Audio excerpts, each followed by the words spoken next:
hawks are supposed to appreciate hard power. They're supposed to really take it seriously. And we all know the objective evidence is that we are in a bad way in Taiwan. They might want to spend double on defense, but we haven't been doing that for 10 plus years, doing the things that they think are necessary. Okay, keep making the arguments for doubling the defense budget. I personally don't agree, but like keep making those arguments. But right now we have to live in reality if we're actually supposed to serve America's interests. Mm-hmm. So like they are the people, like Ilhan Omar, like AOC, whatever, like what do you expect, right? But like we expect the neocons and the hard power people to actually take this stuff seriously, and they're not. And they're peacocking around about, Ukraine and Iran. And it's like, that's not serious, man. This is for real. Mm-hmm. Like lots of people are going to die. Mm-hmm. And like you're supposed to take this seriously. So what gives?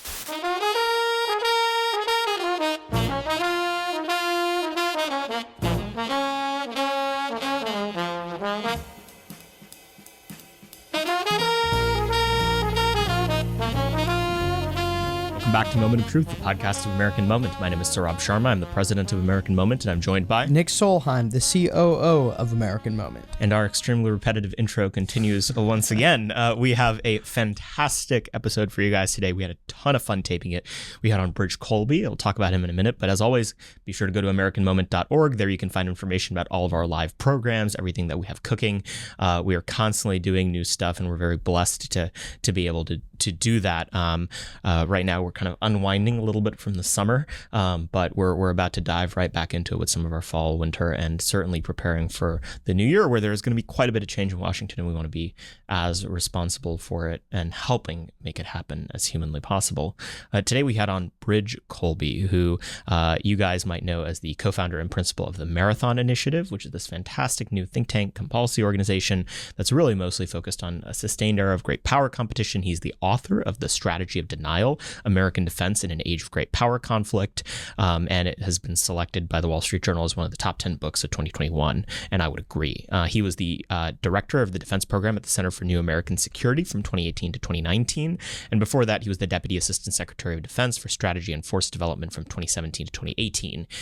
In that role, he led the planning guidance and the drafting of the 2018 National Defense Strategy, which shifted the Department of Defense's focus to the challenges the United States military faces by China, and he is, I would say, the foremost guy in on the right talking about the China issue today. I would say there's a couple of people that we really admire, people like himself, Michael Anton, David Goldman, and a few others, but he, I would say, takes the hawkish take on China intra what we see as our tent. We think he's an exceptionally brilliant man who really made a compelling argument. I'm rethinking some of the things that I've thought about this China issue just by virtue of the conversation we had with him. He's fantastic. He got super amped during the episode. It was a great time, and we always love it when our thesis that we want every guest in person is proven correct, because you don't get people to get as excited and amped up on a Zoom episode. He's a fun guy. He's a smart guy. Nick, what did you think about that? You said something during the episode today about how on the China question, you're always most convinced by the person you last talked to. And I think, especially with Bridges' enthusiasm, it's so true. It certainly caused me to, I think I've heard a lot of people talk about his position in a negative or a derogatory way, that you kind of come into the episode with a negative view of it, and then you hear him talk about it, and you're like, well, that sounds reasonable, and like, not terrible. It's so clear that a lot of coverage about Bridge, and I've gotten a chance to go through a lot of his book, and it's from like both sides, by the way. It's like not like a particular person or like group. It's like he was saying, being the middle of the road, you become the road. Well, and people, it's so clear that a lot of his critics don't actually listen to the words he says. Like they impute motive and even entire policy perspectives that he just doesn't have, and he disputes a lot of them in this episode. Well, yeah, like a good example of it is, and I don't want to spoil the episode too much, but like my perception of hearing other people talk about him as it relates to the Taiwan issue is like, oh, he's just got like a hard on for defending Taiwan, like that's his thing. And to hear him actually talk about it, it's really the reverse, that he cares about American security and American power in the defense of our nation so much that he's like, well, we'll fight for these people who won't even fight for themselves to preserve our security. In addition to that, a couple other reasons to really like him is that he's someone who didn't come up through the traditional foreign policy credentialing space, but has been a policy entrepreneur in that area. I mean, that's something that,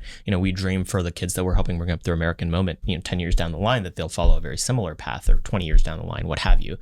He's actually he's older than he looks. Pretty youthful guy. Yeah, I should have asked him about his skincare routine. that would have been terrible. If he wears a sun hat, or like what the deal is. That would have been quite lame. But no, he's fantastic. Real autodidact, fun guy to talk to. I've had the privilege of getting to know him a little bit over the past few months, hoping to do so more. We'll go now to Bridge Colby. Bridge, thank you for coming on the podcast. Great to be on with you guys. We've been really excited to do this for quite some time. You have a fantastic new book out and everything, but I want to go back. How did Bridge Colby get to the point where he is today, where you make all the right people angry?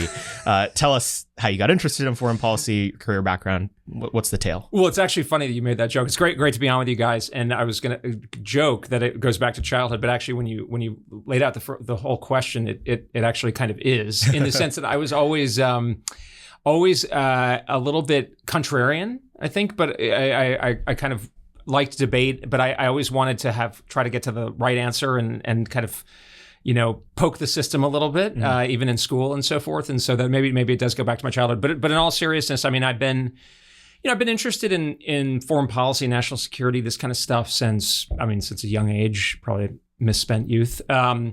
But then I, came down to Washington after college about 20 years ago, and I worked in the government for a few years, kind of as like a junior bureaucrat sort of staff type, nothing particularly glorious or distinguished, but gave me Bush administration, political or career track? I was initially political. I got a political job, which was not with all due respect to my mentor, helped me get it.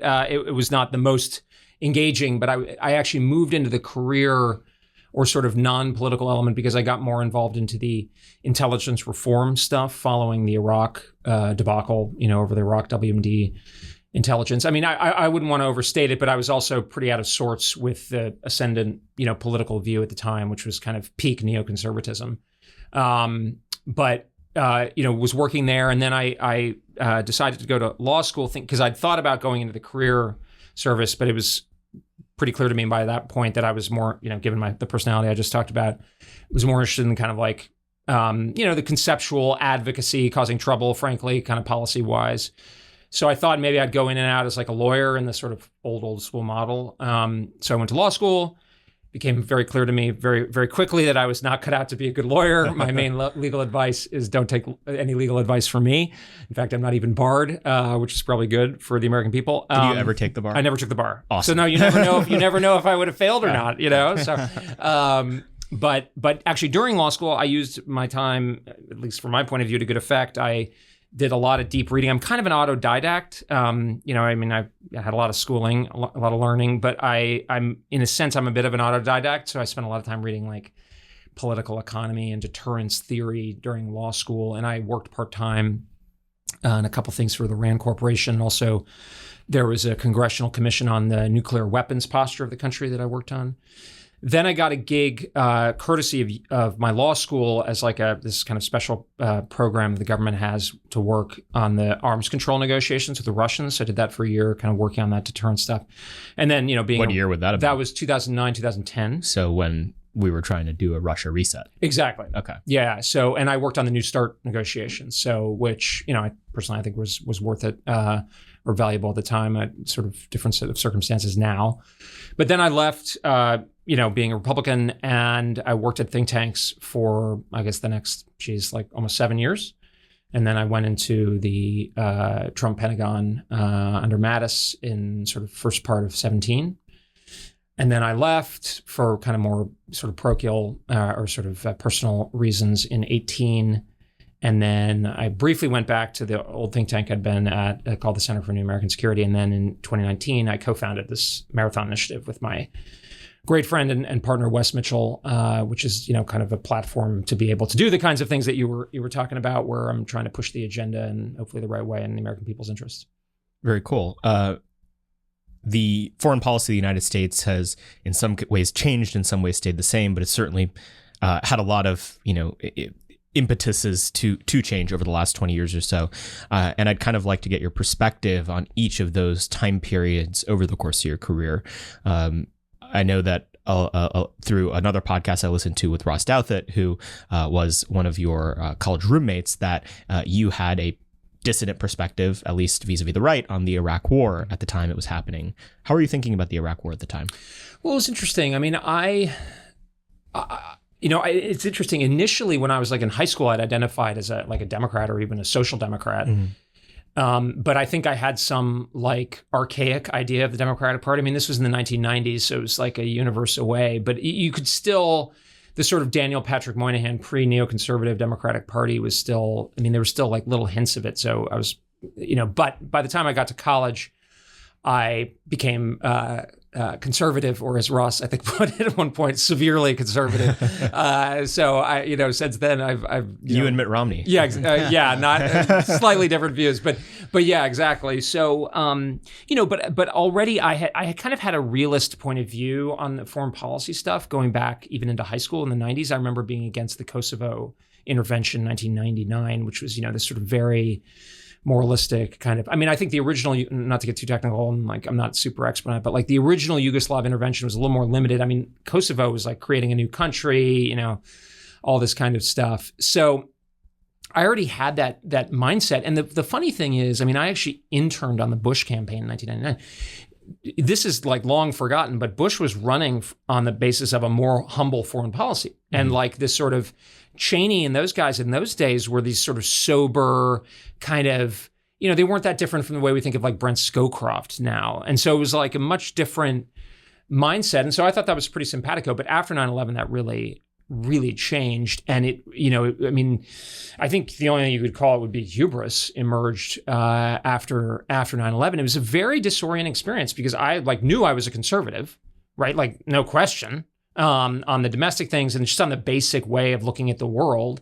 And yet I was completely out of sorts with the ascendant view, which I always felt was fundamentally not conservative. And in fact, I was briefly in Iraq in 2003 as a civilian. I mean, again, nothing distinguished, but it was interesting to be there because it was full evidence to me that this was not some like Halliburton plot, as far as I could tell, but it was actually like true believing progressivism in action. I mean, that was what was actually informative. It was like, I remember this guy who was, I think, the year ahead of me in college, who was on the front page of the Wall Street Journal as being like the guy who was going to set up the Iraqi stock exchange. And I was thinking to myself, well, I mean, I'm not the world's expert, but like I thought neoconservatism was about how social change is hard and institutions are like difficult to sustain. And it's like, oh, apparently we're just going to like march into this country and create a stock exchange. Yeah. And that was the mindset. So it was very disorienting. So I'm envious of younger conservatives who are growing up with all the problems that we have, and society is a lot worse in most ways. It seems to me. I don't know, not in every way, but like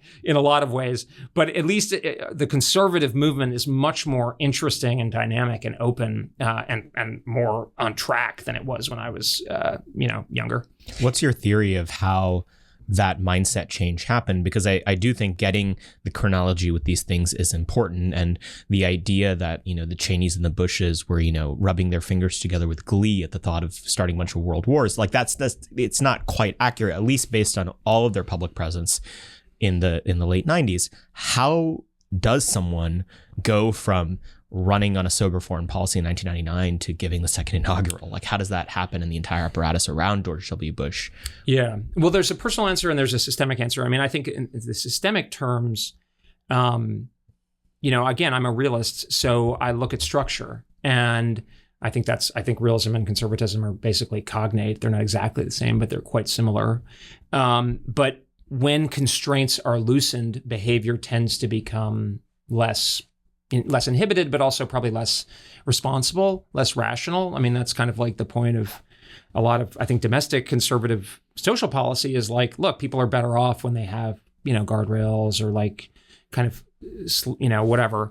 And I think that's what happened after the collapse of the Soviet Union. People just got like, hey, why not? Like that was the attitude. It was like, yeah, Bridge is saying these like things, but that's so remote. Meantime, people, let's help people. Let's use this amazing military. I mean, I call it the Albright effect, but like her famous or infamous to me, comment to Colin Powell. Colin Powell was like saying, we can't use the military to intervene in Yugoslavia. And she was like, why do we have this amazing military if we can't use it? And it's like, it's kind of a hard question to push back on because like there didn't seem to be any downside, you know? So that was part of it. I also think people like heavily overlearned one element of the Reagan legacy. Like, I think if, I'm not the world's expert on Reagan, but if you go back to Reagan, we tend to hear a lot of this sort of, sunny, shiny, but Reagan was like pretty tough. He was like pretty conservative. He was very controversial at the time. Like they've kind of buried a lot of that. But like this, sort of idea that if you just put your mind to it, we can take down the Soviets just through like staring them down over the Berlin Wall. And like, there was an element of that, but it was also backed by like millions of soldiers, nuclear weapons, and ruthless economic policy to collapse the Soviet economy, all this kind of thing. But the guys who were like Wolfowitz, Kristol, the kind of intellectual leaders of this view, they had really felt that this had worked. And the thing to remember, they had been the dissidents in the 70s when the bien-pensant view was like the Kissinger view at the time, which was like the Soviets will be around forever. So they felt they'd been vindicated and that they just needed, they had the secret sauce. I also think with President Bush, who from frankly, what I can tell is like a man of honor and integrity. I haven't really spent any time with him, but he did not have the grounding and the sort of sense of statesmanship and perspective and like a frankly correct view of the world to act for an American interest. So, which I think is proved to be very damaging, candidly.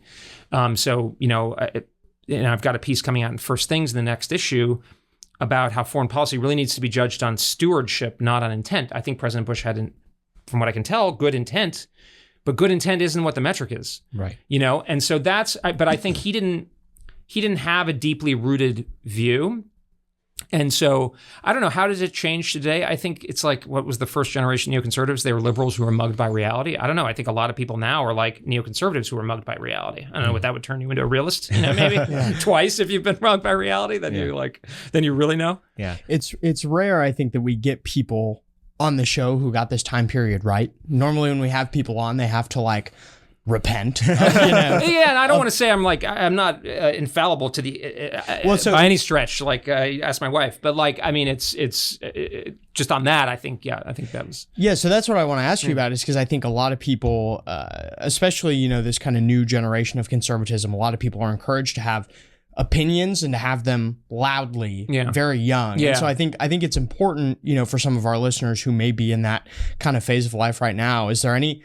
Are there any opinions or stances that you took now that you regret? That's a good question. Not that I can think of right now, but I'm sure I will. Yeah. And I don't, again, I say that with trepidation because I don't want to say, but I don't, it was interesting when it's because you mentioned that, younger listeners. I would be a little bit judicious in how much you say at a very young age. It's different now because I think social media, the expectations are different.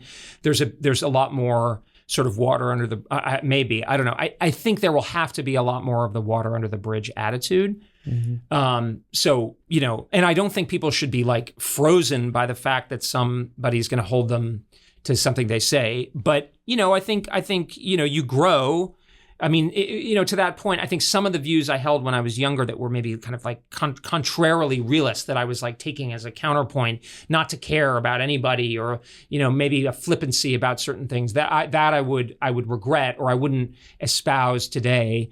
But I think that's kind of is kind of build out areas where you can find something that you can contribute rather than focusing on necessarily having to take a position on every issue that comes by.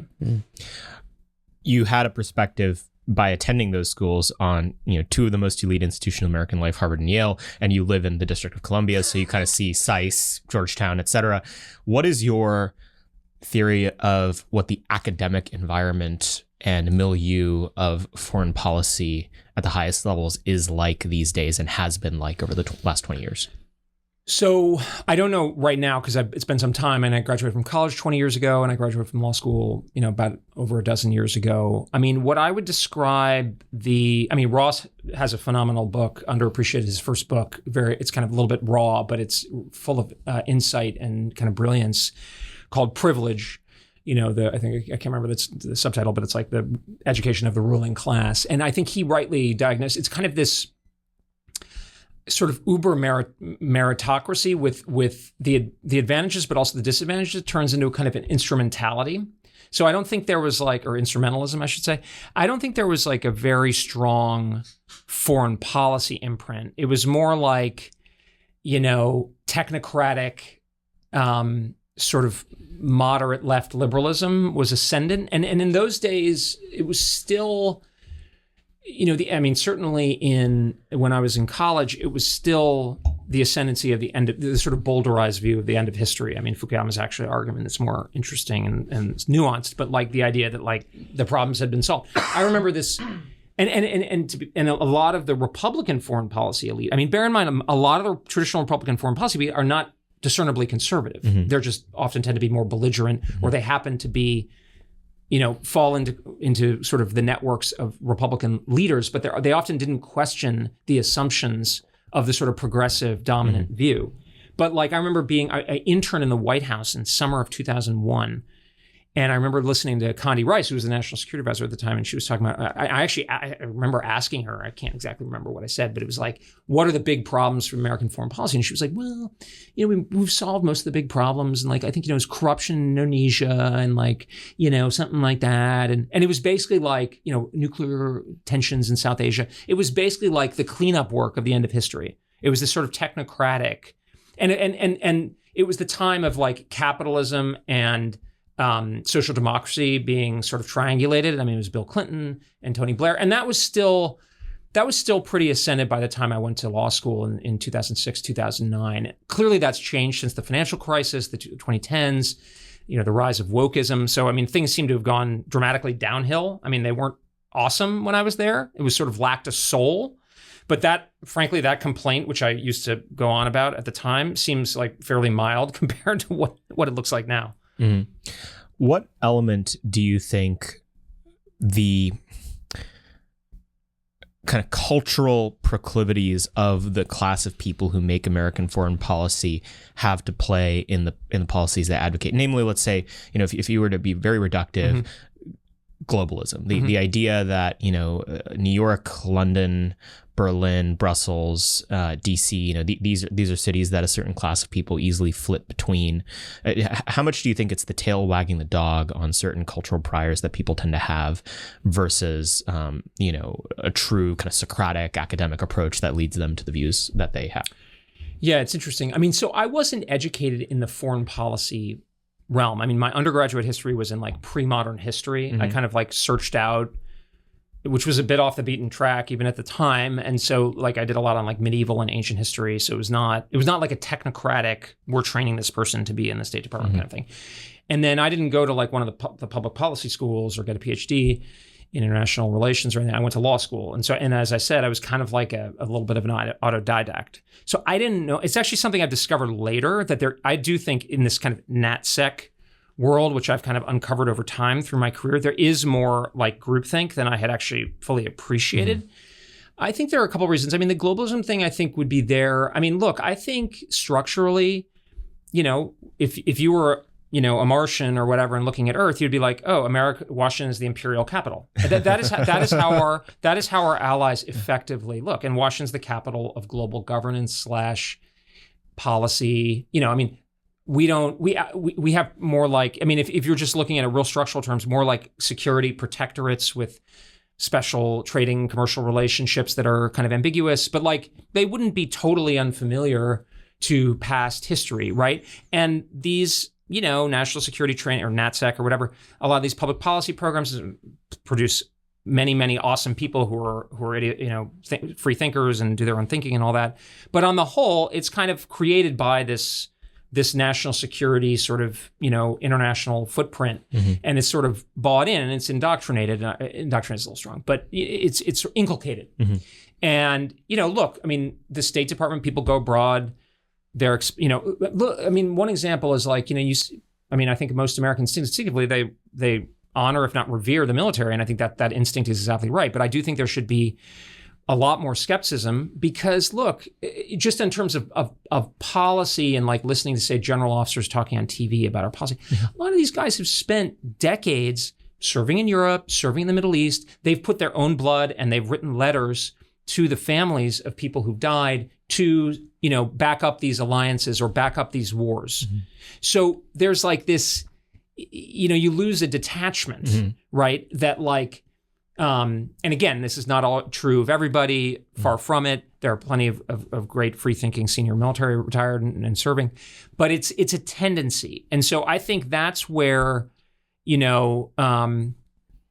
a lot of this, like, this sort of like almost like religious, like inquisitorial response to questioning the American, kind of global system, because it's like the rules-based international order has like this. I mean, Biden actually says it's sacred, which to me is like grotesque because like I don't think we should inject the sacred into politics basically in the first place. But certainly not like they are deep and fundamentally important relationships that have deep history, but they are fundamentally designed to serve the American people's long-term interests, and that requires like a different perspective. And I think that's where.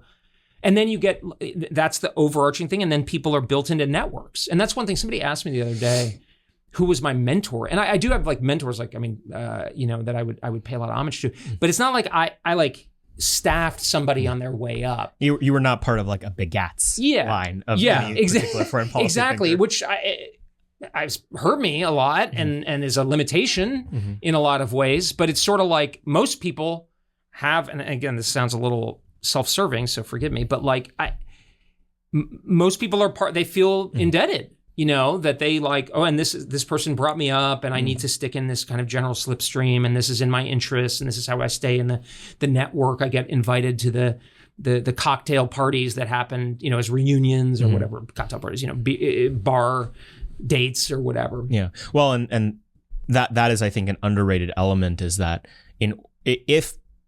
if people are reliant on a certain genealogy in order to seek professional advancement, there is all sorts of structural forces that take over that prevent them from actually engaging in independent thinking. Because if they were to, and they had to leave their intellectual genealogy and start afresh in a new one, it would be a career damager. And it's just, and that's something we can be honest about. And the structural forces that lead people to have certain views apply across the board. I mean, it even applies to someone who is dissident to the existing order because they'll define themselves by being a dissident, and there's certain perversions that come out of that as well. You touched on something that I find very interesting, which is the particular place that military officials have in kind of American civil religion. Tell me more about that. I mean, it's one of those things that we constitutionally and in our legislative system have recognized has risks. It's why you need a waiver to serve as the defense secretary, because we recognize that the civilian and military leadership are two entirely different things. What do you think the biases that come out of the rightful, at least I think in the past, appreciation of our military leadership that Americans tend to have? Well, I think it's a serious issue. I mean, bottom line up front, I think we need to bring more, while maintaining the due respect and admiration and honor, particularly for the service that people do in combat, whether the decision to employ it was right or not. We need to have a lot of skepticism about people who are, military officers, particularly kind of senior general and flag officers, retired and so forth, who are commenting on policy, particularly inside this country, which I find really, when it happens, is especially dangerous. Just like situated historically, traditionally our country had a quite negative attitude towards the military, particularly the standing military. My great-grandfather was a career Army officer between World War I and World War II, and it was not a highly regarded profession. Really? Yeah. Oh, no.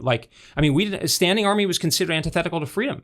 And, you go back, like, what is America about? I was talking to an Australian guy about this.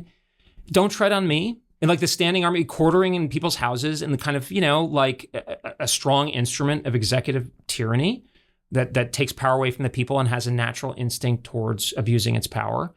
I mean, even at great cost, because volunteer and improvised militaries are much less effective than standing militaries. I mean, we did this in the Civil War and in the First World War, in a sense, in the Second World War as well, at great cost. We a lot of Americans died because of that, but people thought it was worth it because that was like. But then that radically changed after World War II for good reasons. I mean, not only good, but like very compelling reasons. We couldn't go on like that because we were the only country that could prevent the Soviets from basically establishing a dominant position. That would have been terrible, not only for us, but for everybody else, but mostly, because our own decision for us, but it was kind of a shared benefit.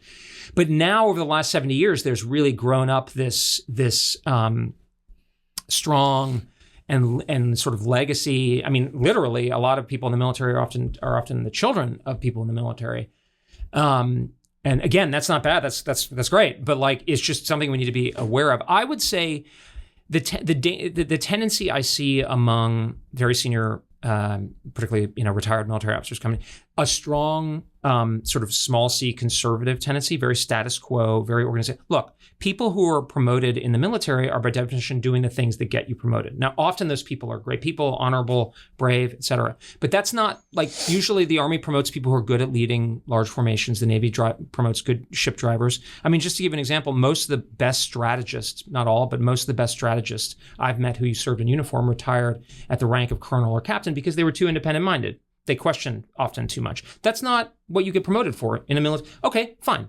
But like now there's this sense of looking to like senior military as being able to comment on like domestic political things. And the whole point of having this standing military is it's better for military efficacy, but it's separated from the society. I mean, just to give you an example, I mean, this is kind of random, but like I've been doing some family history. I had a relative who was in the Civil War, and they had to like basically get elected officer by their unit, at least I think in the North. I don't know if it was like in the South, but it was like, that gives you a sense that that's not good for military efficacy because people are like, no, we didn't sign up for that. Sorry.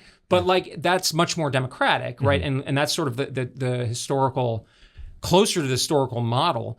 And I think we're very far from that. So, my view on General John Hyten, who was vice chairman of the Joint Chiefs, said something really great. When he was retiring, he said, "You're not going to hear me talk about domestic politics or anything like that. I'm going to talk about military stuff, technology, and like, that's it." And it's like, wow, thank you, General Hyten. I think General Dunford, the former chairman, has done a very good job. It takes some political savvy to appear apolitical, and we're seeing now a lot of military officers who are not doing that, and that is very damaging, and it's quite dangerous. Not only like, I mean, if there's loss of trust in our military, that can have significant effects on how the force performs out there, but also like in our own society. I think from both sides here, it's a it's a sunk cost conversation. I think that's what motivates both just your average American and your average, general or military bureaucrat or whatever is, this march of progress that we've been on for the last 70 years as it's kind of degenerated over time. It has to mean something. We've sacrificed X, right, Y, and Z, lives, dollars, and time. And it has to be for something. Like, gosh darn, it has to have gotten America something. Oh, yeah, I think that's very real. Look, I mean, I think at a human level, and I saw this when I was in the Pentagon, I mean, a lot of these guys, particularly who were in the Central Command area, Afghanistan, Iraq, et cetera, they had written a lot of letters home saying, this is why you lost your son or daughter or whatever. And that's, at a human level, that buys you in. And it takes an almost cruel or sort of inhuman level of detachment to go from that to separating out. But that's what we need. That's what the country needs. Alternatively, just churn, like new people. Or new people. Yeah. But of course, exactly. And so like, I see all these former CENTCOM people in Europe Command. Why don't we see more people from the Pacific? Lloyd Austin, for instance, never served in the Pacific. Why are we raising, okay, if we're gonna have military voices, how about having like, the former Indo-PACOM commanders talk? Because inside the system, there's debate too, right? Between the services and between the commands, but we tend to only hear from the people, the Iraq and Afghanistan people, and now a lot of the Europe people. And that tends to validate a particular approach. Well, and this is the first phenomenon I realized when I once heard a commentator talking about how they had gotten a degree in Sovietology a month before the Soviet Union fell. And you can see a version of this, people who would have come of age in the 9/11 era, going to get Arabic degrees and stuff. If your degree's in Arabic, you kind of are reliant on a foreign policy status quo that is primarily focused on the Middle East. That's just endemic to your lifestyle. And again, I totally understand why, if people are acting in rational self-interest, that they would want a foreign policy status quo that's based around the Middle East. It's just terrible for the country and our foreign policy priorities, which you mentioned Pacific Command. When was the first time you started thinking that our approach to China was maybe not the right one? So that's when I would say I wasn't super early. I remember being in law school. You asked about things I regret. I think I was early. I would say, not to beat my own chest, but early compared to a lot of people in the field and so forth, but late compared to some people. I mean, you mentioned, we were talking about John Mearsheimer, for instance, like he was way, way early in the 90s.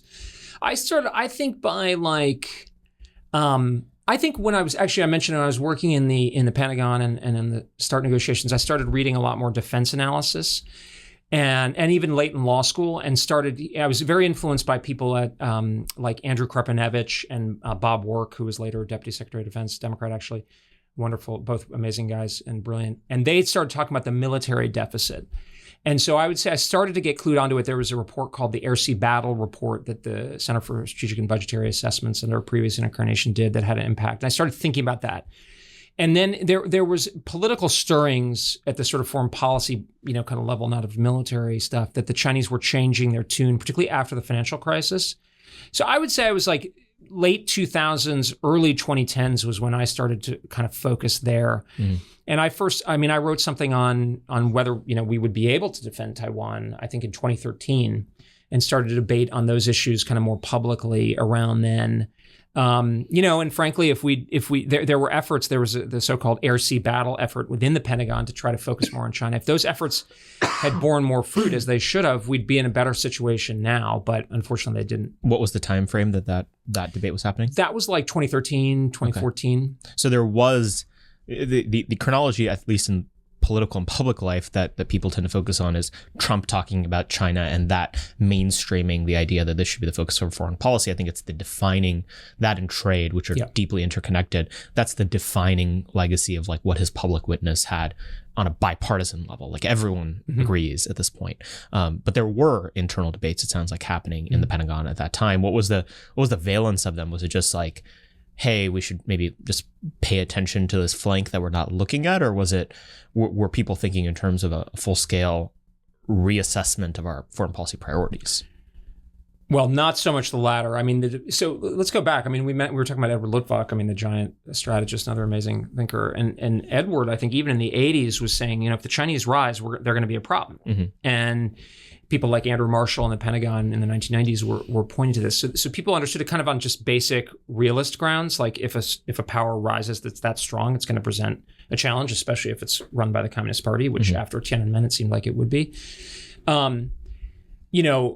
Under Bush and then early Obama, there was really this kind of engagement model, which I think will go down opprobriously in our history as a massive failure, probably even worse, maybe even worse than the conduct of the two wars, which is saying a lot, and driving our country into a financial crisis. So that's like, I don't know, a lot. But like I would say that the debates in the Pentagon were more coming from the recognition that the Chinese had really moved a lot. So after the so-called third Taiwan Straits crisis in the mid-1990s, Clinton administration actually sent a couple carrier battle groups through the Taiwan Straits and was basically like, you feeling lucky, punk? And the Chinese sort of backed down. The PRC took note and like overhauled its military over the subsequent, 25 years, but even 10 years ago, 15 years at that point, they really had done a number. They'd increased their defense spending. It was like almost 10% every year, laser focused on dealing with Taiwan and by extension, the Americans.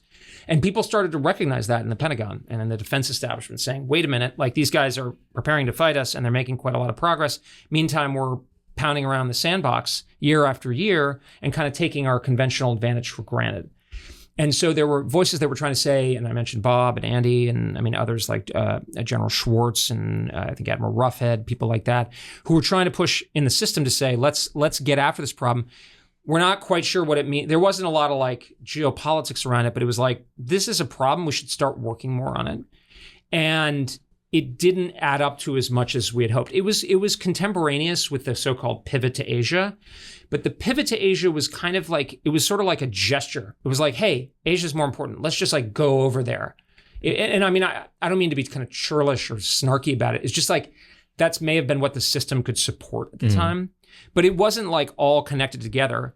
I think, you mentioned President Trump. I think it was in 100 years, that's going to be the most important thing that happened. I mean, in his administration or probably around it, is like not only like China's big, but we need to confront it and deal with it in a new way. And that linked the big macro political, stuff with the geopolitics and then with the defense strategy.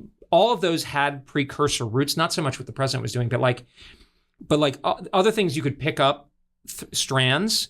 But that kind of just like completely accelerated it in a way that was super necessary, but not easy. It gave it the fuel source to actually make bureaucracies start to pay attention to it. And you had an inside look at how these bureaucracies were adjusting to it. Walk us through your time in the Trump administration, culminating in the national defense strategy that you helped author. What was the scene like when you got in there? Were people as attentive to these concerns as political leadership on the outside was? So I would say that, Kissinger has some line where he says significant strategic change can't be just a result of like virtuoso performance. They have to reflect underlying realities. So there was a latent like unease, if you will. And there were these shoots like, I don't know, whatever, coming up out of the ground in the defense world saying, hey, this is like something we got to deal with. But the overall impetus was not. So people were, with a very notable exception of Bob Work, who'd been Deputy Secretary of Defense, he had this thing called the third offset strategy, which was focused on our military advantage against the Chinese and the Russians had eroded significantly. He was trying to push, but it was more like a single man's initiative. And then he was building on things by people like Dave Ochmanek and stuff. But so there was that. But what bottom line, what the national defense strategy did is take that kind of like insight and just like macro orders of magnitude, make it the whole department's priority and make it very geopolitical. Bob's thing was a little more technological in nature. But the President Trump's, his guidance on China, but also his kind of willingness to like break the amber was very important, because like defense strategies before that were like, oh, we have many problems, but we also have these problems and China's an issue, but so this kind of like, kind of all this like on the one hand, on the other hand. And so there was, I think, a general context that like change was possible, and also like a more realistic attitude towards things was also possible, that you didn't have to go on with the shibboleths, which was like critical, because we were like, we're reaching this like hyper divergence between what the Chinese were actually doing and what we were actually recognizing and doing in response. So Mattis was the Secretary of Defense, and he played a critical role. He had a lot of authority at that time, bureaucratically, and he created this small team that was reporting directly to him. And this was very important, because traditionally these defense strategies had been kind of bottom-up products. And bottom-up sounds good, but it's not a way to get change, right? Because you ratify, it's log rolling. So Mattis had a small team, and that was what I was kind of leading, reporting to him.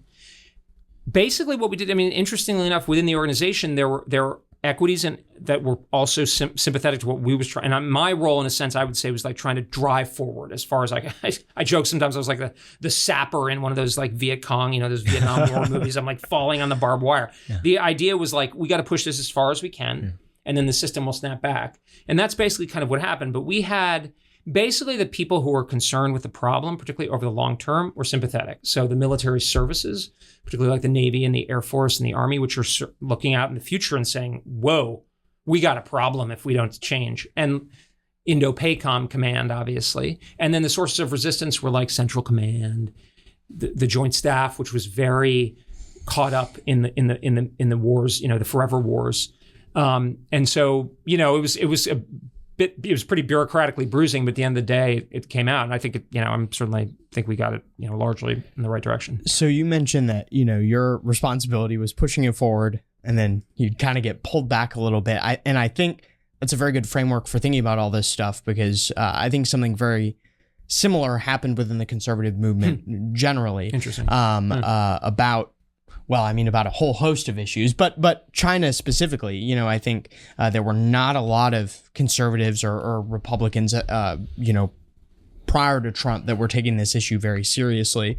Can you walk us through how you view the evolution of the the party or of the conservative movement more broadly on the China issue? Yeah, it's interesting. I mean, this is one, I don't want to sound like corny, but I think this is one where voters were way ahead of the blob and a lot of like particularly senior elected officials where, I mean, Saurabh, you mentioned the connection between like trade and China and all that. I think that was felt, and that's one of the things obviously President Trump really tapped into in 2016, right, was this discontent. I think a lot of the Republican Party of the 2010s was still, I mean, kind of, going on the fumes of neo-Reaganism. I mean, I used to have a joke with a friend of mine who's on the Hill now. If you had a drinking game where you would, take a drink every time that Ronald Reagan was mentioned, you'd be drunk in like 15 minutes in your average Republican Party speech. And it's like, look, Ronald Reagan was amazing, but he's not like the perpetual solution to all problems. He existed in a particular place and state of time and time and so forth. I think a lot of people were still on kind of autopilot about always cut taxes, more deregulation, trade is good, be strong, and which has kind of been the formula that has, I think, been created in the 90s when we were hyper farther than anybody else. I mean, in the 1990s, China was like this distant, someday in the future, and like and people thought we have free trade and we have a free system of government, so we will advance. So they have statism, which will be not work. And at the time it was, wasn't clear to everybody. And we thought, well, yes, they're trying to take advantage of it, but it's self-defeating. Well, by the late 2010s, pretty clear that's not true. There's deindustrialization and all this stuff. And the Chinese economy has been growing at 5 to 7% or whatever for 20, 25 years. And so, I mean, speaking of getting mugged by reality, it seems to me the voters primarily, but, President Trump understanding that and channeling that, were like, no mas, like we got to have a change. And I mean, clearly we're still in the process of transitioning to whatever, and I mean, there's no one party, standard. Obviously people are gonna have different views. But I look at people like, I look at someone like Senator Rubio and I'm like, well, this guy's grappling with change. Like he was on a different page in 2010, but now he's like, okay, what time is it? Like what's going on? What are the voters saying? What's China doing? We're gonna have to have industrial policy. We're gonna have to have focus more on China. That sort of thing. That's like going through the process of, trying to internalize how that's different. And it's changed the meaning of conservatism. I mean, it's interesting going back to like discussions with like Ross and my other, good friend, Raihan Salam. Like, I mean,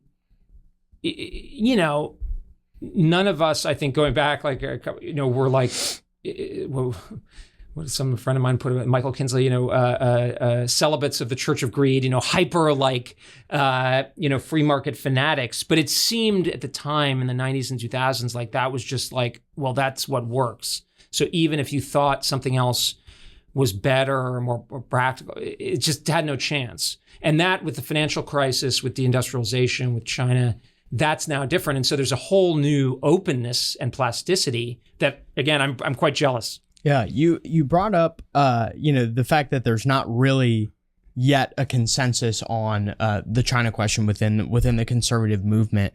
And I'm just curious how you would identify, I've struggled thinking about this myself, like what are the different ideological verticals on the China issue among public conservative intellectuals or members of Congress or whatever these days? So I find, with the exception of the true believers in the old kind of strong free market view, who are basically like, what's the problem that China controls our pharmaceutical chains and could make semiconductors or artificial intelligence better than we had? Like, we'll trade freely. And I think that view is declining substantially within the party. I mean, obviously, some of the established think tanks and advocacy groups and some of the more senior members of Congress, that view was so prevalent that they're still in that mind. But I think, from what I can tell, the conservative movement and new generations of politicians coming into the House, Senate, governor's office, et cetera, are much more, sophisticated or they know what time it is on that point. I would say the biggest divide that I see on China, so I get like no pushback from conservatives on that China's a problem. Like I think for whatever reason, there's probably people more in like kind of broadly what we're talking about, which is like deindustrialization, the threat to American security and prosperity. There's sort of like the true believer, kind of more, freedom agenda types who, also may agree with that, but also say, well, it's a communist system and they're coming for us. The Reds are coming for us. I personally am a little less focused on that. But I would say where the big divide I see now is probably how forward-leaning we need to be on standing up against the Chinese in Asia, like including militarily. And probably like how much internal, on the other side, like how much internal reform do we need to adapt to the China? Like how much should we push, reshoring, for instance, or onshoring or whatever, like that.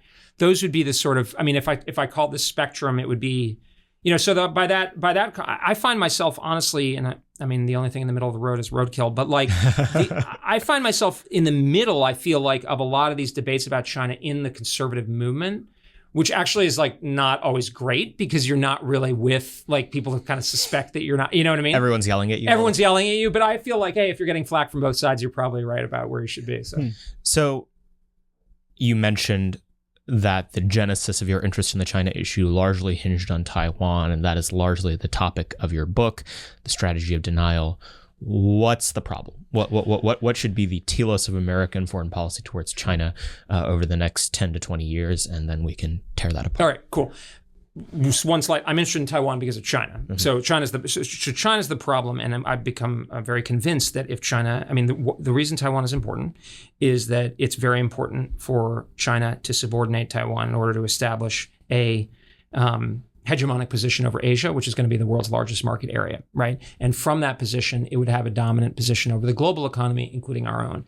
So this is like a big thing where I think on the right now, that I'm trying to argue is like, look, I'm sympathetic. Like, I don't want to get into additional wars either. Like, as we've talked, I've been against the wars, but like, there's an idea that we can kind of pull back onshore, build semiconductors, build pharmaceuticals, and we'll be fine in like Fortress America. And I'm not against that, like in principle. I just don't think it works. Right. So what's going to happen is the Chinese are going to create a huge soft empire, basically. And then they're going to be the gatekeepers. And they're going to be like, don't trade with the Americans and don't buy their products unless you play ball. And the Europeans are weak and fractious, and they're going to play ball with the Chinese, ditto with Latin America and the Middle East. And that's the future. That I think people can get to that. The problem is it's like Taiwan, it's this like little island off the coast. Okay. Well, how do we avoid that? We can't do it by ourselves because Americans shouldn't and don't want to do this all by themselves. So you need a coalition. The only way you're going to get a coalition to work is if countries think that they're going to be protected, though, right? Because they're all thinking to themselves, I don't want to live under Chinese domination, but if I'm going to get smoked and be excluded from all the goodies that Beijing has to offer, I'm going to cut a deal. And that's a very real phenomenon. It's very obvious in Southeast Asia, but it also exists in Korea, Japan, even Australia. And the first wave there is Japan, South Korea, Australia, Southeast Asia? Is that the... Yeah, I mean, and so basically, if you really narrow it down, look, when you get to brass tacks, we don't want to fight a land war in Asia, right? I mean, it's the old, if you want to fight a land war in Asia, get your head examined. We want to be holding the line in the water. It's kind of simplistic, but it basically is right. I mean, we are a free system. We value individual human lives. As the Ukraine war makes clear, war has not fundamentally changed. At the end of the day, a lot of these are going to turn into bloodbaths. And that's true on land in particular. Naval and aerospace warfare tends to be high capital intensive. It benefits technology. I mean, you go back to the British Empire and stuff. I mean, not to get it wax eloquent, but we're better off if we're holding a line in the kind of in the ocean. And that's the thing. It's our allies, with the exception of South Korea, Japan, Philippines, Australia. And if we can hold that line with Taiwan, then the Chinese aren't going to be able to project power out. Right. And so then they're going to have difficulty because countries want to be free, basically, and we can work with that. And I mean free as an independent and sovereign, not necessarily democratic. Then we'll be in a good position.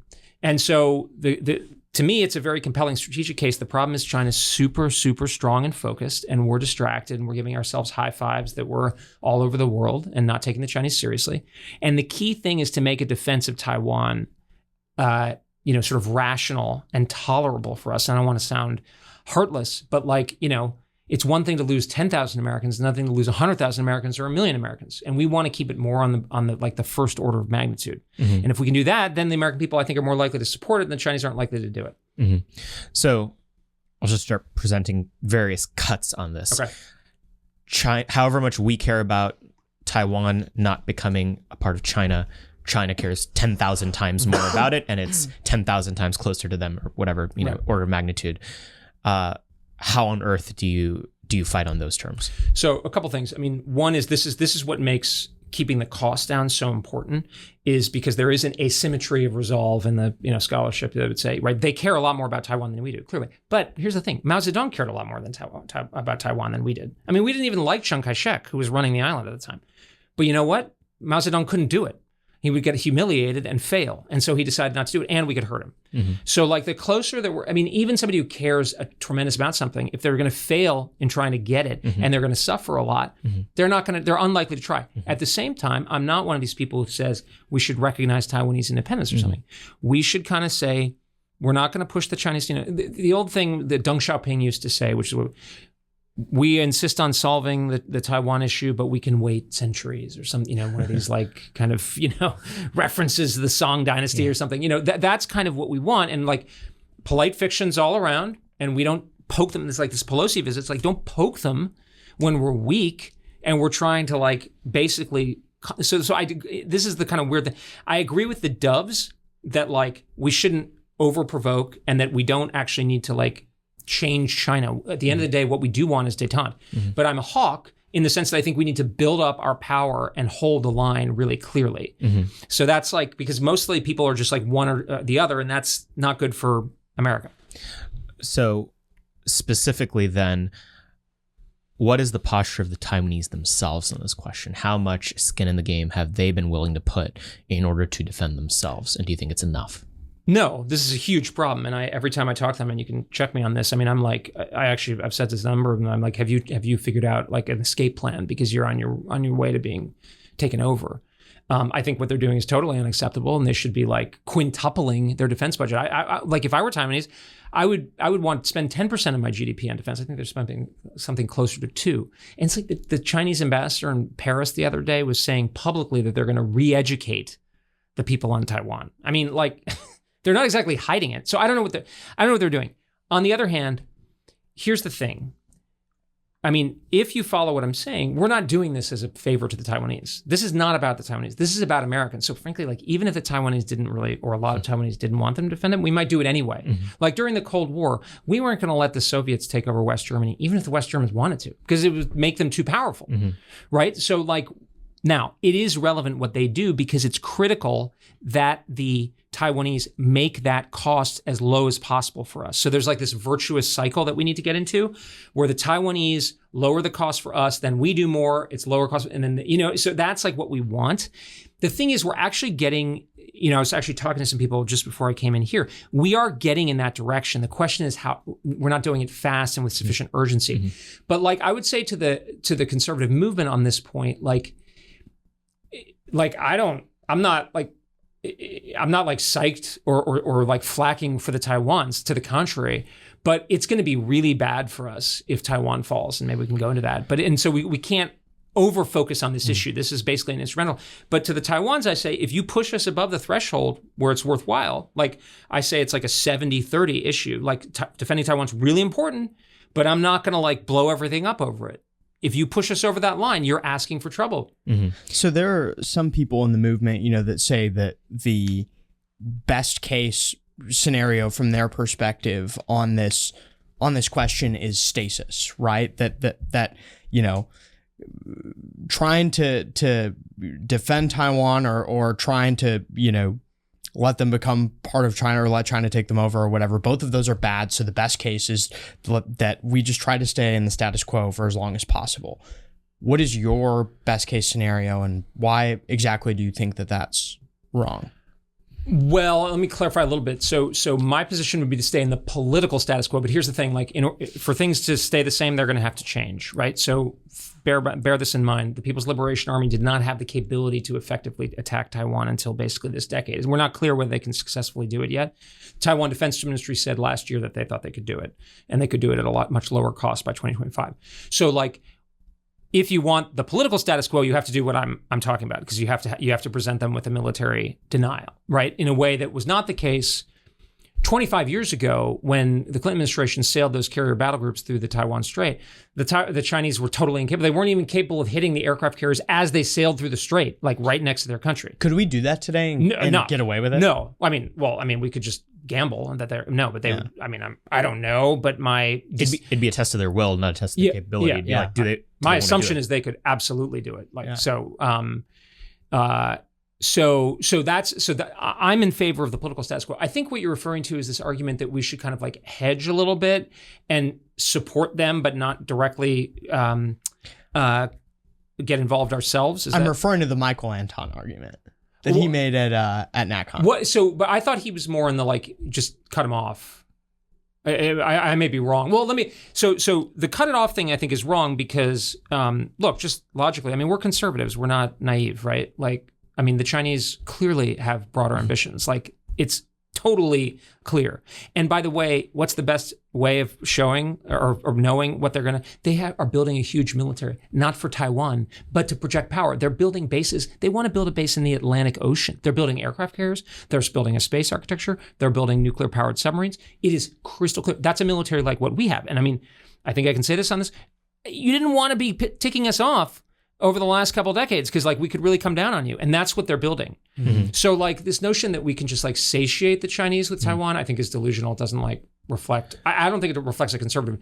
The one just on the other argument, my good friend Pat Porter puts out is let's help them as much as we can. Kind of the Ukraine analogy. The problem is that's not going to work because. Bear in mind, Ukraine is 1/4 the size of Russia in population. Taiwan is 1/100th. Ukraine has huge land borders with NATO members. Taiwan has 100 miles from the Chinese coast. It's hundreds of miles from our nearest ally, which all of their targets are inside the range of Chinese missile attack. China's 10 times the size of the Russian GDP. So that's essentially a recipe for failure. And if we go down that path, then other countries in the region are going to say, well, if they're going to give me that treatment, then I better cut a deal. So is the goal of American foreign policy, if you were czar tomorrow and controlling this, to make it fundamentally untenable or undesirable for China to even try to invade? Exactly. Or is it to successfully repel them if they did? Well, the goal is the first. I hate war. War is horrible, right? I view myself as anti-war, but if you're anti-war, if the rational assessment is that avoiding war requires deterring it, which I think is true, and a conservative or realist view of human nature suggests that people will be aggressive if it's in their interest, well, then you have to prepare for war. It's one of these cliches, but it's a cliche for a reason. You go back to Washington or the Romans or whatever. If you want peace, prepare for war, right? So that's what, I just get really passionate about it because I'm we have a freight train coming in and we still have the time to avoid it. I think tens, maybe hundreds of thousands of Americans will be killed. And the thing is, if we back off, that's not the end of the problem. It's going to keep coming. It's going to get worse. And so that's but the way to avoid the war is to be super laser focused on getting ready for it. And this is Top Gun, it's a little bit of a pop example, but the original Top Gun movie, you go back and it's movie, 1980s, we got the Soviet Union to collapse without a war. 2 thumbs up. That's what we want. And that's actually not our goal. Our goal is a stable balance of power where our interests have to be respected, just to be clear. But that was pretty successful in the 80s. What's the biggest military movie of the 80s about? It's about guys at a training school getting super ready. At the very tip, it's Tom Brady level, we can't take winning the Super Bowl again for granted. We are going to be super, super, super ready. And if the Chinese see that, because there are big downsides to failure for the Chinese, if they see that they're going to fail, like Mao, I think, they're unlikely to try. So then, concretely, do you think that if it came to an invasion, even if we tried to build them up to deter it, do you think we could successfully defend Taiwan? I think right now, yes. If we really don't mess around and go in hard and without any questions and are we're going to do this, which I think would be the right call at this point. I think we're pressing our luck, though. I think we were talking a little bit. I had an article in Foreign Affairs last week just saying the Biden administration is saying a lot of the right things about Taiwan and stuff, but they're not doing what's necessary. And I think the frustrating thing is like what's necessary is not. It's not like a moon landing. It's not like we have to like spend $1 zillion over 10 years. There are a lot of things we could do with like munitions platforms where we have them, base investments, things that are like in the tens of billions of dollars that could be done. And it's like, yeah, that's a lot of money, but like how much is that compared to A, our defense budget, or B, the costs of losing it? And the other thing about this is I feel like there's this sort of industrial aspect too, which is like, well, obviously we shouldn't be buying our defense industrial stuff from the Chinese. So can't we like, our defense industrial base is not doing enough of what we need. Let's reinvigorate it. Now, that doesn't just have to be captured by the defense primes. That could be structured in a way that it's more equitable and helps small business and the working class and the middle class and so forth. I'm all for that. But like, let's just do it, because then we'll be in a position again to avoid the war. So concretely, how does it work in the event of a hot war? You're mentioning how the biggest asset that China has is that all of these relevant allies in the region and everything are all within missile firing distance of the Chinese mainland. Can't they just, forgive me for being reductive, just yeet missiles at Taiwan, and we're trying to, in the meantime, supply them over thousands of miles of water? How on earth is that just not an attrition game for us, whereas they bear almost no cost to do it because it's so close to them? Right. That's their big advantage. Our big advantage is they have to cross 100 miles of water and sustain operations across that. And that's a big... But do they even have to cross the water? Can't they get away with just, long-range missiles plus aircraft? Well, I go into this in my book at some length. It's a very good question. I think no. I think our own experience of attempting to use bombing and sanctions against countries to kind of get them to come to their knees doesn't work. I mean, if you look historically, we bombed North Korea, we bombed North Vietnam, we bombed Iraq, we used heavy sanctions on Cuba, Iran, and basically and North Korea and North Vietnam, they basically haven't worked. They can buy you a little bit, but why did we invade Iraq in 2003? It was partially because of the failure, the perceived failure of our bombing and sanctions campaign. So now this depends on the level of willpower of particularly the people on Taiwan. So I think in that case, if they get bombarded Battle of Britain Blitz style and they give up, that there's only so much we can do. And that is kind of differentiable to people, say, in South Korea or Japan, that, if you're not willing to put up with bombardment, then there's only so much we can do because we can't give you perfect security. That's not the job of the American people. And if you look, historically, I mean, actually, again, historical examples, they're always imperfect. But if you look back at the famous surveys of our bombing campaigns against Japan and Germany, the conclusion was actually societies are actually quite resilient to even very heavy bombing. I mean, the Japanese didn't give up until the combination of course, the atomic bombs, but also the Soviet intervention and impending invasion. And the Germans didn't give up either. So I think that's we should certainly expect of the Taiwanese, and it would be very punishing. But if it turns into like, just throwing punches at them sort of indefinitely, then actually we kind of win. And by the way, that also shows the rest of Asia two things that are not good for China. One, that they're really mean and cruel and nasty. But B, that they're resistible, that they don't have the ability to come and like put a gun in your face. And that's going to, I think, actually strategically lead countries to kind of want to work with us. So on the economic onshoring side of this equation, what some of your critics say should be the priority, isn't the problem here that if it actually came to a hot war with China, all supply chains instantly break down anyway? And so if we are going into this with the expectation that there will be an attempt, shouldn't the overwhelming priority be on nationalizing our supply chains, or at least taking them out of the Chinese mainland? Because if it gets to this point, I had someone mentioned to me at the last National Conservatism Conference, a friend of mine, he was like, he had this kind of cynical take. He said, I get the feeling that the only way that America's corporate class would let us onshore our supply chains from China is if we were in a hot war with them. And so what do you make of that argument? Well, I mean, I don't understand this critique because like they're not incompatible at all. Like I'm in favor of reshoring, significant parts of our industrial base, particularly our defense industrial base, and like investing in research and development. So I feel like that's kind of illogical. Like we have an industrial policy and we have a defense thing, and they're like, you should make the right ones for both. And of course, they're related in the sense you need the defense industrial base to support your military. But like, people are like, no, we shouldn't defend Taiwan. We should invest in R&D and build up our industrial base. I'm like, well, yeah, why don't we do both? Like, I don't like logically understand the purported contradiction. Well, is it scarcity of political will, of resources, of voting time on the Senate floor? I mean, but I don't think that's real scarcity. Like, that's like, okay, like the overarching thing is like China's like the priority. In fact, like if we orient around China, like I'm kind of a defense guy. That's like my thing. You know, I think the political geoeconomic stuff is crucially important. I just don't, it's not my area of expertise, but I think people should be taught. But it's like, they can run several bills through the, I mean, they've just shown they can run several bills through the Senate, Congress. So like, I just reject that's a contradiction.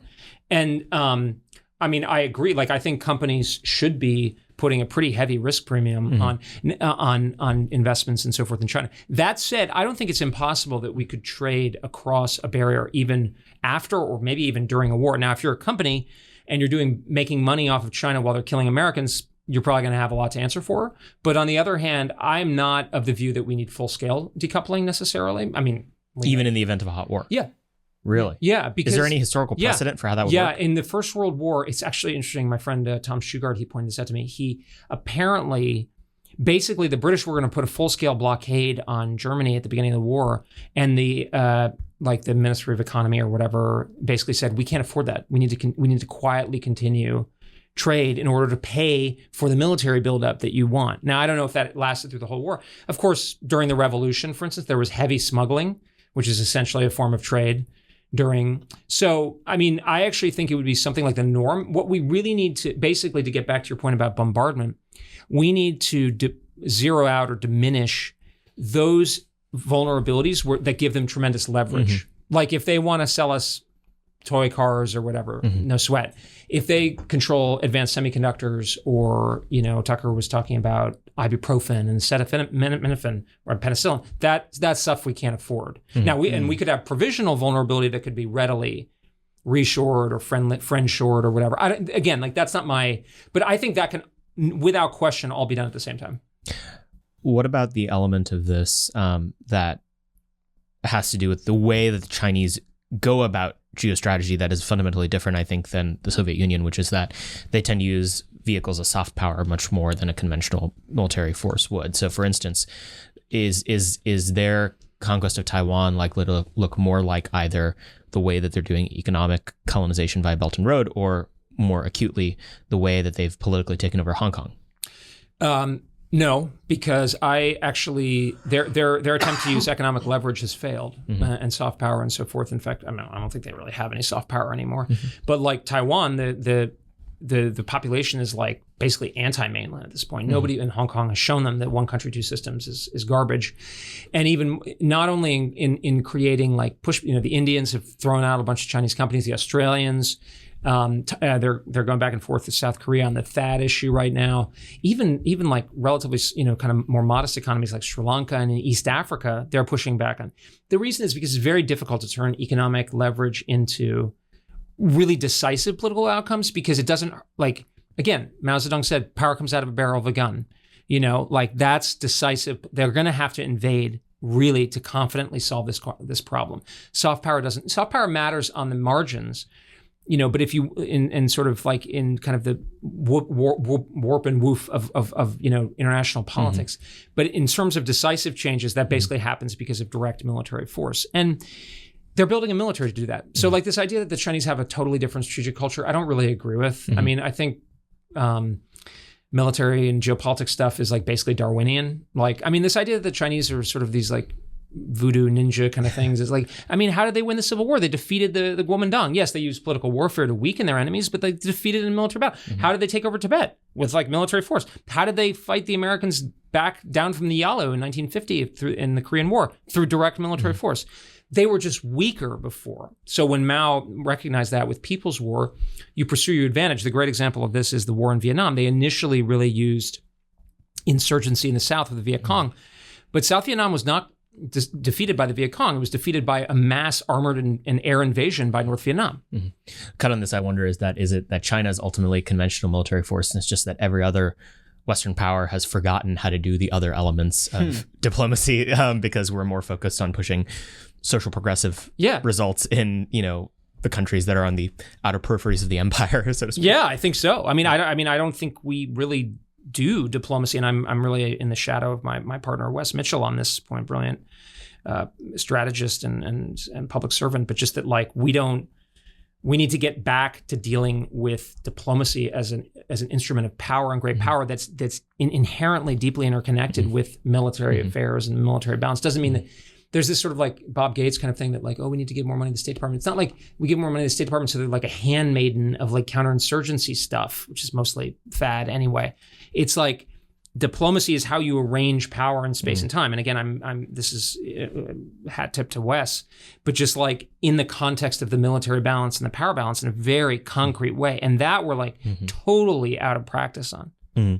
So if one was to rank order best case or different scenarios in terms of just the overall quality of life impact for Americans, and then the kind of our power on the world stage, do you think there's any validity to the idea that a peaceful not even takeover but just kind of détente between China and Taiwan that is a downstream consequence of us pulling away from the region is the best case scenario? That in a world, especially post-Ukrainian war, where China is looking and seeing, okay, there are actually consequences for nations by the global order if they are belligerent. Is this scenario a possibility?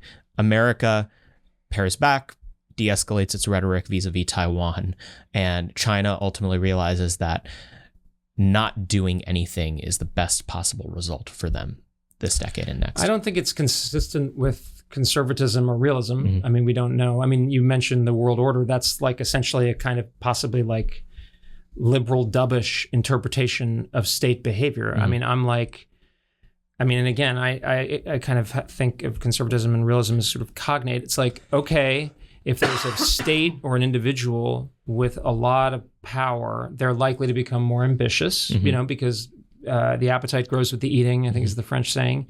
And like, if they don't face a counterforce or boundaries, they're more likely to exploit that opportunity. Okay, so if the Americans pull back, why would the Chinese, like even rationally, like if I were, I often try to think like if I were, I try to be a ruthless jerk for America. Like if I were a ruthless jerk for China, I'd be like, thank you. Can I have some more? Yeah. Like why not? Yeah. Right. So there's sort of this, so I'll tell you this, the most powerful critique that I feel of my set of arguments is not the ones from the perspective but is the ones that like, we're screwed. Like, we got to make the best deal we can. Like, they're too strong. They're too focused. We don't have our stuff together, and we got to cut the deal. I don't think that's right. I mean, it's most powerful over Taiwan, but like, point carries.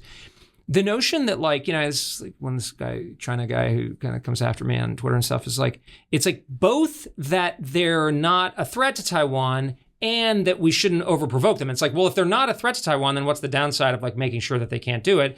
And if they're like too strong, then like, shouldn't we be, I think I know exactly what you're talking about. Yeah. So it's just like, well, which is it? Yeah. Like, why would we pretend that like the Chinese, and also like maybe under Deng Xiaoping or, Jiang Zemin, you could think that the Chinese were becoming kind of buying in. Like Xi Jinping could not be more obvious that he is not interested in the rules-based international order or whatever, So like, I don't think we can expect good behavior. We don't need to expect, we're not necessarily dealing with like crazy, totally irrational, aggressive. The way you get totally crazy, irrational, aggressive is a war starts and then it escalates and you can't stop it. I mean, that's even with Hitler. Like Hitler was still kind of calculating before the outbreak of the war. But then once the war is broken out and it's boom, boom, boom, then it's like everybody's going to their corners. And that's what we don't want to get. Yeah, so it seems like just 1 second. It seems like the impetus of that set of takes that you just laid out would be assuming kind of moral purity on behalf of the Chinese, which I think is just like kind of silly at this point. And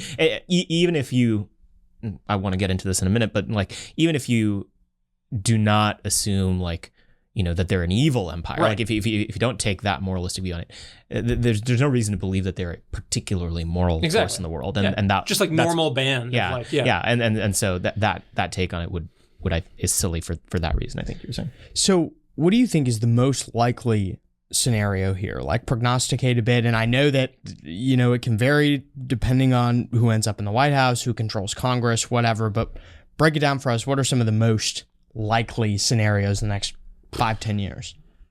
Well, look, I don't do probabilities because that's like asking for trouble. And I don't know. It's too many factors. But like, I'll tell you this, I'm very worried. I'm very worried because, and again, I mean, I think to your point, Saurabh, like I look at it sort of rational actors, sort of like too strong as if like the perfect decision maker. No, like just kind of like normal, generally rational, kind of self-optimizing behavior. If I look at it that way, I get really worried that the Chinese are going to act because it might make sense for them. I mean, for the reasons that they might have a military advantage, Taiwan's not going to fall into their lap.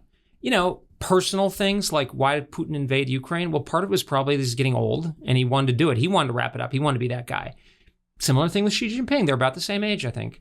And also, we are kind of getting ourselves together. The Taiwans and the Japanese are starting to wake up. And it's like China's maybe like, hey, I got an advantage now and I don't have it later. Our military keeps talking about 2035. And it's like, okay, great. We'll be set in 2035. Well, the Chinese apparently want to have it done by 2027. So it's like, so if I wait 8 more years, I'm not going to have the option. Okay. If you look historically about why wars happen, it's often a perception of a window of opportunity that will close. So this is like, and there are other explanations for that. That's what worries me.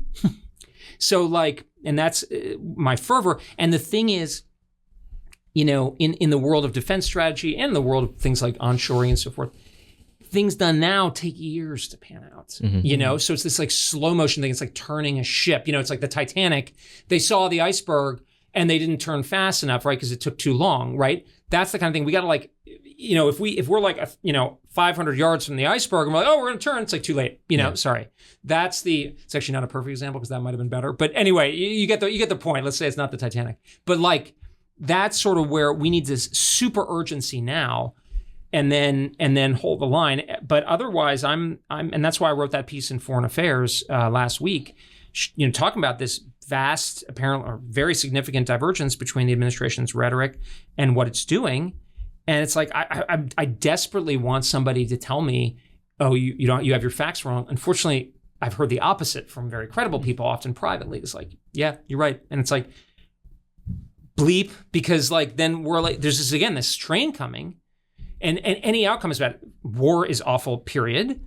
Even if we win, it would be very costly and more costly than it need to be. If we lose or if we back down, it's not the end of it.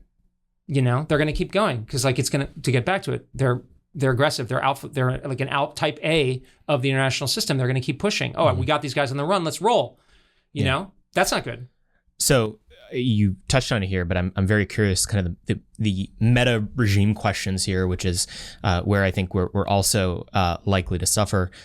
China, autocratic regime where decisions and long-term planning are easier to make because of their regime type, whereas here we have to have these debates in public, right? And the time preference on it is longer.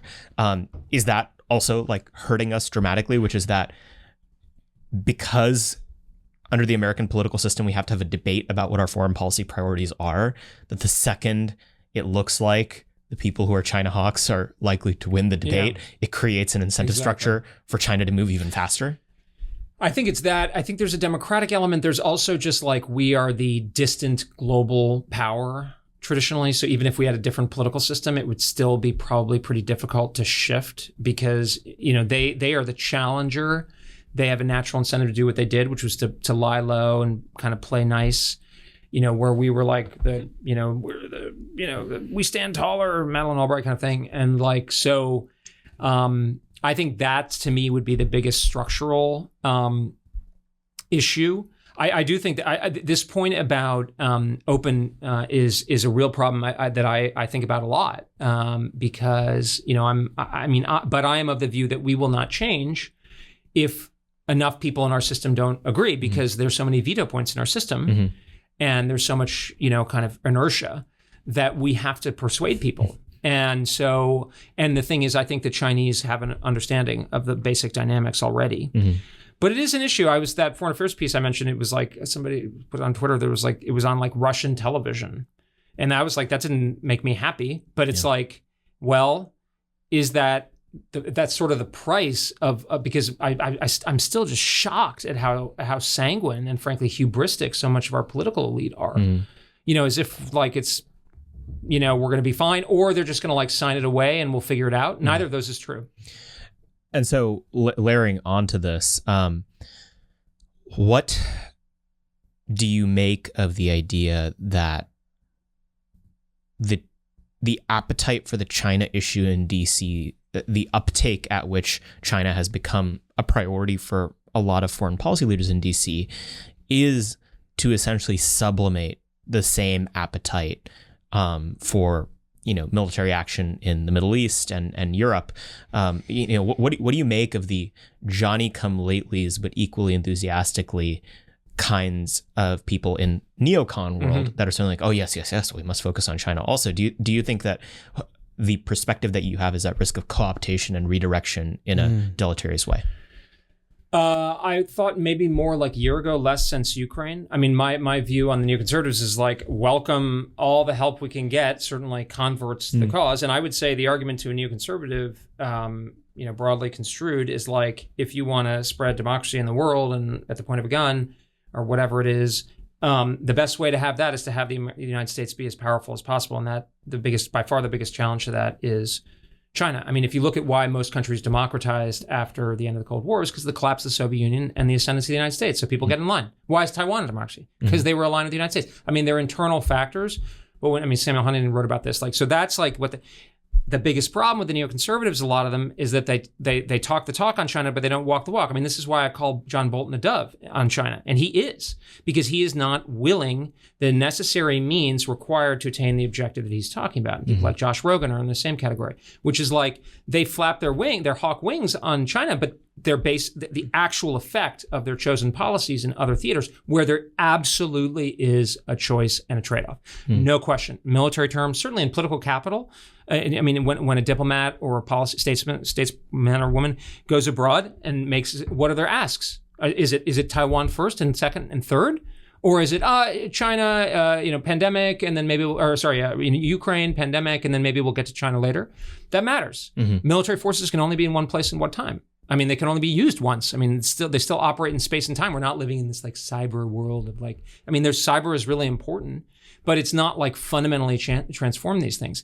So I think I actually am kind of in the reverse situation now, where I thought there was more substance to the change. And what it actually, if we end up, frankly, getting decisively defeated or, sort of stood down in the Western Pacific, I think these hawk neocon types will bear a lot of the responsibility. Because, I mean, I put this on Twitter the other day. I mean, hawks are supposed to appreciate hard power. They're supposed to really take it seriously. And we all know the objective evidence is that we are in a bad, bad way in Taiwan. They might want to spend double on defense, but we haven't been doing that for 10 plus years, doing the things that they think are necessary. Okay, keep making the arguments for doubling the defense budget. I personally don't agree, but like keep making those arguments. But right now we have to live in reality if we're actually supposed to serve America's interests.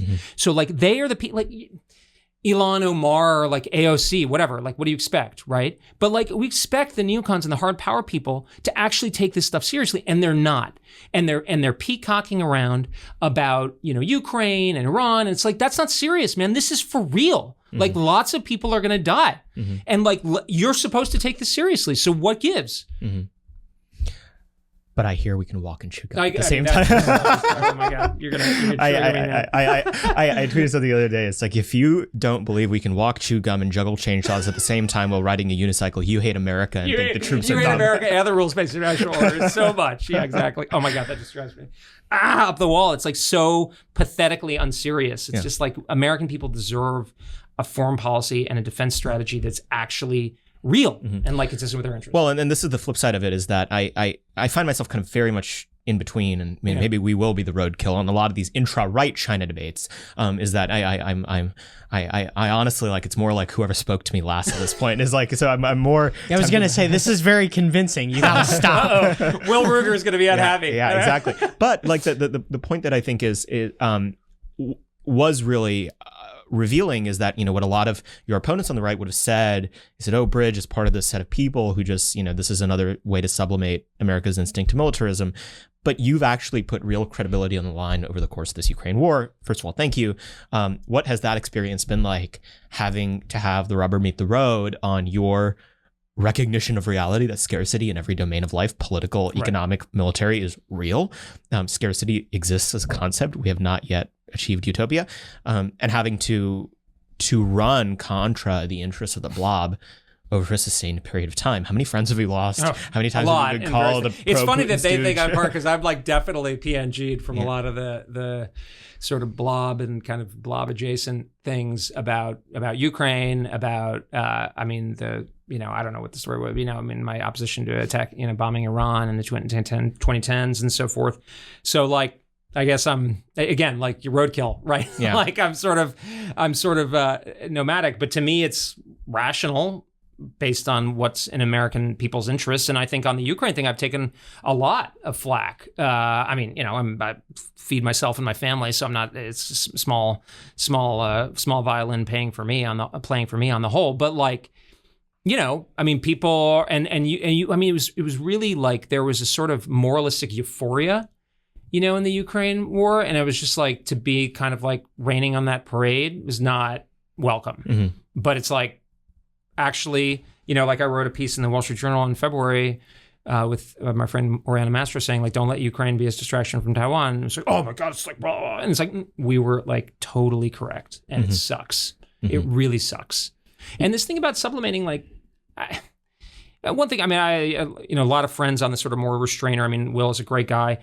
And he would not be in this category at all. But there's a sort of like this sort of moralistic element that's like, we don't ever want war. But like, if you really take war prevention seriously and you're truly a realist, you recognize that you have to be prepared, right? It's like the police. Mm-hmm. So like, my view is like, if you're just, that's why I hate being called a hawk or a dove, because it's like, it's contextual. Mm-hmm. Depends. Yeah. Like I was a dove on Iran, a dove on Iraq, dove on Syria, dove on whatever, but like I'm a hawk sort of on China right now, but then I hope to be a dove later once we've gotten it straight. And then, so it's like, I don't know. I'm like, that's my perception. Well, and the other element to this, I think, is that we've had dishonest actors in public life who have used realist, hard-headed language to engage in moralistic foreign policy. And those public actors should be condemned in the strictest possible terms, because honesty in the public sphere is important. Yeah.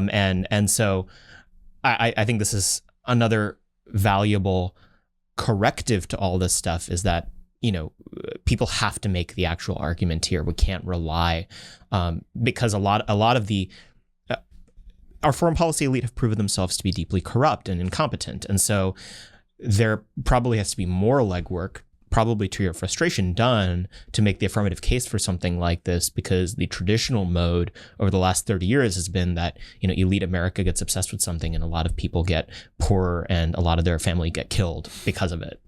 This is like, we need a better elite. Mm-hmm. We need a better performing elite. Like there's always going to be elite. There was an elite in like Maoist China. Mm-hmm. But I agree with you. Like our friend of mine wrote a piece defending the blob, and I was like, the blob's terrible. Like, think about how powerful we were in the 1990s and like where we are now. We neglected the rise of China. We wasted our power in a lot of these Middle Eastern wars that were neither necessary nor effectively conducted, so it's really depressing. And I share a lot of your ire, but we can't, like at the end of the day, geopolitics is determinative. Like if we, because it's the system. Like if we don't get that right, we have to make the best of it. And so that's like the kind of the way I look at it. And that's what I'm trying to do. I don't typically ask people this question because the answer is usually just themselves. But I'm curious, kind of who do you look to, because you engaged in this through an autodidactic process of learning about this issue. Who do you read, look to? What are your information sources? Because this is the other element, is that there's like a fundamental information asymmetry when you're talking about some place far away. When you're talking about domestic policy, it's like you've got your econometrics and people have different theories and everything. How do how do you go about establishing the information set? And then I guess earlier in your career, the worldview that you formed on foreign policy and specifically China? Well, on the latter one, I mean, I read a lot of the kind of traditional. I mean, I was, as I said, I was not a foreign policy. I got to read like traditional, classical and medieval, early modern philosophy. It was like, I'm not like gonna explain, Hegel to you or anything, but like I read a lot about that. Certainly a lot of history. And then I think when I was kind of doing that autodidact thing in like law school, I read a lot of like, people like Morgenthau and Robert Gilpin, some of these like older realist thinkers, who are a little less obsessed with kind of testing their hypotheses as the academy kind of is now, and a little more classical, a little less parsimonious, but I think more accurate, E.H. Carr, these kinds of things. And there's some thinkers out today, Dick Betts, people like that, where I learned a lot. I mean, I mentioned someone like Bob Work. Now, how do I get my information? I mean, I'm mostly in production mode. I kind of find it sort of pathetic that I'm not reading as many books, but I joke about like working on my book for a few years. I was like, my book was, forgive me, Father, but like my book was like God, it would have no other books before him. So like, but it was, I feel like people like us, we are sort of flooded by, corporate media sources. So I get those, and I see a few of those in the list. I have a few defense ones, and then I watch things like Fox, particularly at night. I always like people like love to bash on Fox, but it's like you get such a diversity of viewpoints on Fox. Mm-hmm. You get like traditional neoconservatism, you get more like my point of view, you get even farther, So and then like Twitter is for all Twitter's many faults. You get a lot of diverse and distinctive viewpoints where people can say what they actually think until they're canceled or whatever. Mm-hmm. But like those are probably my my sources. I don't know if that's helpful, but it is. And how do people keep up with you and everything that you're doing? Well, thank you. I've got the paperback version of my book is coming out in next month. So hopefully people, I wrote it for a broad audience, not for the sort of the woncocracy, the NatSec community. But hashtag NatSec. Hashtag NatSec, exactly. But I also, I'm on Twitter at elbridgecolby.com, Elbridge Colby, at Elbridge Colby. And then if you want to check out what I'm, more broadly, the Marathon Initiative is our group, and I've got I post stuff there. So, what's the origin of the name of that? So it's actually, it's not like just the run. It's actually an example of a successful strategy that was well adapted and implemented, the Battle Marathon, when the Athenians rejected the first Persian invasion. They understood the Persians were coming. They understood their strengths and weaknesses vis-a-vis the Persians, and they decided instead of waiting for the Persians to land and come to Athens, they would go meet them on the beach where they had a better advantage. And they did that, and they won a victory. And so it's an example of like a real strategery, saying, here's what we're going to do. Here's our strength and advantage. You go in a sense like a Taiwan thing, it's better to meet them forward. It'll achieve the same goal. If you wait, you're going to fail. Yeah. And what's the emblem? The emblem, I actually think it's a, Themistocles, who is the Athenian leader at Salamis. I think it's like a bust of him. Yeah.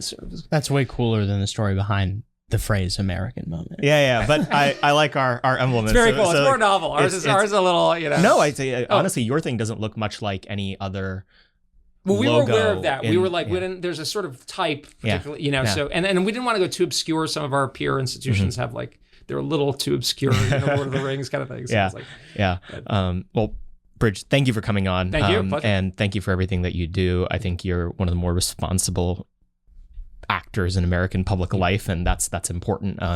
And you've put real skin in the game, especially over the last year. So thank you for everything. Thank you. It means a lot. Appreciate it. Great to be with you guys.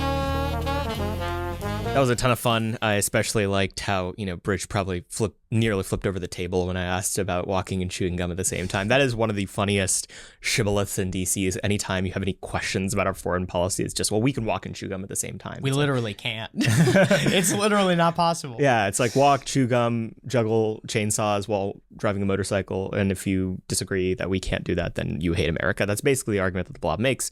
Bridge is certainly not part of it. I think he has put real skin in the game, especially during the Ukraine conflict. We really enjoyed having him on. He's a busy guy. He went long for us, even though he's probably going to be late to his next meeting. and I think I know who his next meeting is with, so I'm probably going to text them to apologize. But we make no apologies for making great content for you guys. I believe this is episode 72 of Moment of Truth. Well over 100 hours of content out there. Go back and listen to the backlog. There's creepy journos poking through it all the time. Recently, there was a Daily Beast article that cited an episode from like 3 months ago. If you're a creepy journo, stop listening, right? Yeah, go away, spooks. But anyway, we had a good time taping with Bridge. As always, we are blessed to be able to tape this show for you. It's kind of amazing. I think if we budget out the same 4-episode a week schedule, we're gonna hit like episode 90 before the end of the year. It's crazy to me that we've done that much, but it's our pleasure to do it, and it's our pleasure that you guys listen, rate and review the podcast as always. 5-star reviews only, and hopefully all of us getting amped doesn't screw up the audio so that, we blast out your eardrums. But if we do, we apologize for your bleeding eardrums as well. We'll see you guys next week. Moment of Truth is an American Moment Studios production filmed at the Conservative Partnership Center. Our podcast is produced and edited by Jake Mercier and Jared Cummings. Our intro music is A Minor Struggle by Ryan Serenich. Don't forget to like and subscribe on all platforms, and you can go to AmericanMoment.org to learn more.